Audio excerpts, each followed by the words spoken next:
nous sommes face à un canular. C'est-à-dire que, en fait, nos universités, nos centres de recherche sont à la remorque d'un système international qui n'a rien à voir avec nos pays. Et nous finançons ça. La vérité, c'est que vous, parents, vous envoyez les enfants à l'université, vous êtes conscients qu'ils n'apprennent pas grand-chose d'utile. Mais vous êtes sous un chantage du diplôme. L'État, de son côté, n'a pas mis la créativité au cœur de son business model. C'est encore le modèle extraverti dont il a hérité. Et donc, du coup, sa jeunesse l'encombre. L'université fait un travail de garderie que nous finançons pour avoir la paix. Et ça, si vous prenez la santé, qui est quelque chose sur lequel nous travaillons, nous formons longuement des médecins qui, à la fin, ne savent que prescrire des molécules occidentales. Il est là, le diagnostic, c'est pour déterminer quelle molécule occidentale tu vas acheter. Les gens se forment, ils sont pharmaciens pour vendre les molécules occidentales. Toute cette médecine dite conventionnelle ne représente pas 20%. L'OMS même dit que 80% des Africains se soignent hors de cette médecine conventionnelle. Mais tous nos budgets, c'est sur cette médecine conventionnelle qui est en fait juste une courroie entre l'industrie occidentale et les malades. Donc, où est-ce qu'on se retrouve dans tout ça? Pourtant, on a un potentiel. Tous les médicaments se font à partir des plantes. On a une biodiversité extraordinaire. On doit pouvoir faire nos médicaments. On doit pouvoir construire nos intrants de santé.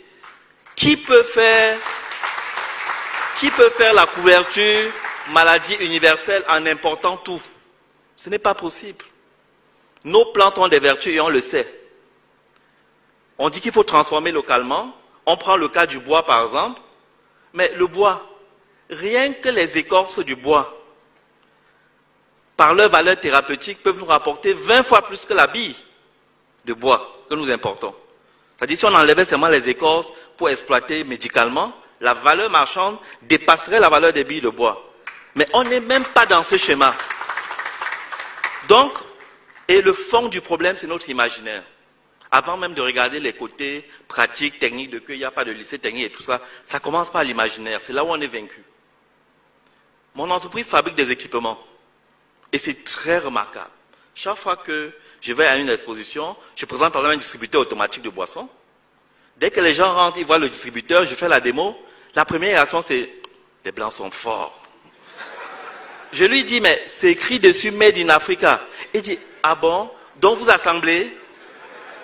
Je dis que non, on fabrique. Il veut se convaincre qu'il y a quelque chose qui ne va pas. Son cerveau bug. L'idée de la création africaine nous échappe. On est coupé de ça. Et c'est la grande bataille que nous devons mener. C'est les industries créatives. Nous encore, les gens de notre génération, tout petits, on faisait au moins les avions avec le papier, on faisait les vélos avec le bambou. Mais les enfants d'aujourd'hui sont sur les écrans. Mais qu'est-ce qu'ils regardent sur les écrans? Si nous envahissons pas cet espace pour qu'ils regardent quelque chose qui leur dit que toutes les sciences viennent de l'Afrique, pour qu'ils regardent quelque chose qui les valorise, ben, ils vont toujours rester dans ce complexe. D'abord, ils ne vont pas consommer local et on est mort. Ils ne vont pas pouvoir innover parce qu'ils ne sont pas dans ce schéma. Donc, on est bloqué à la racine. Les industries créatives, c'est l'enjeu terrible. Et ça se fait avec le numérique. Et le numérique, alors, c'est la mère des batailles. Le numérique nous déverse un rouleau compresseur de technologies disruptives. Si nous restons passifs dans le numérique, mais les gens vont nous programmer. C'est-à-dire qu'on va devenir des esclaves consentants. Parce qu'ils nous touchent dans les aspects cognitifs. Donc, c'est vrai qu'on a un petit retard. Internet n'est pas disponible partout. Mais nous allons vite. Il y a de l'espoir. Et notre population est jeune. Donc, le numérique peut devenir une arme puissante. Nous ne devons pas louper le coche du numérique. J'invite vraiment nos États, c'est ce que nous faisons à la Commission, à gagner au moins la bataille du numérique. Et puis s'interroger sur l'outil lui-même, l'université, et puis le cadre réglementaire. Le système est bâti pour que nous ne fabriquions rien. On vous parle des normes. Dès que vous avez fabriqué quelque chose, le premier fonctionnaire que vous rencontrez, est-ce que c'est conforme à la norme? Il ne sait même pas lui-même de quelle norme il parle. Il n'y a aucun banc d'essai. Il n'y a aucun banc d'essai pour évaluer les normes dont il est question. Ne vous leurrez pas, les normes ne sont pas neutres. Les normes doivent être construites par les Africains en tenant compte de ce qui peut se produire localement et avec un minimum, il faut trouver le juste milieu entre la protection des citoyens et la possibilité pour les Africains de fabriquer. Ça ne se passe pas autrement ailleurs.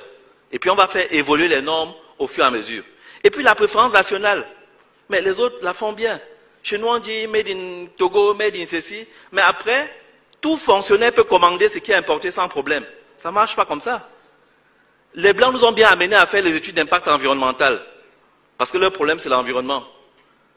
Mais nous, qui n'avons d'ailleurs pas de grands problèmes avec l'environnement, on n'arrive pas à s'imposer qu'un gestionnaire de crédit qui utilise l'argent qu'on a menacé le débrouillard au marché pour collecter, soit obligé d'importer d'abord africain. S'il est obligé d'importer étranger, il faut qu'il explique. Donc la préférence africaine doit être opposable. Sinon, il n'y aura pas de déclic. Donc, nous sommes dans une commission où nous regardons comment on peut mettre les sciences et technologies au service du développement. Progressivement, on va entrer dans les détails, mais c'était ça les grands chantiers, le cadre réglementaire, le numérique, la santé, l'énergie et les universités, les centres de recherche. C'est quoi fondamentalement? Parce que normalement, dans la bataille du développement, les universités sont censées être nos généraux. Mais comme c'est les Occidentaux qui financent leurs recherches, ils publient là-bas. Et quand ils sont finis par avoir le grade là-bas, ils viennent ici nous demander des situations de rente, parce qu'ils sont des grands professeurs. Ils n'ont rien changé sur notre environnement.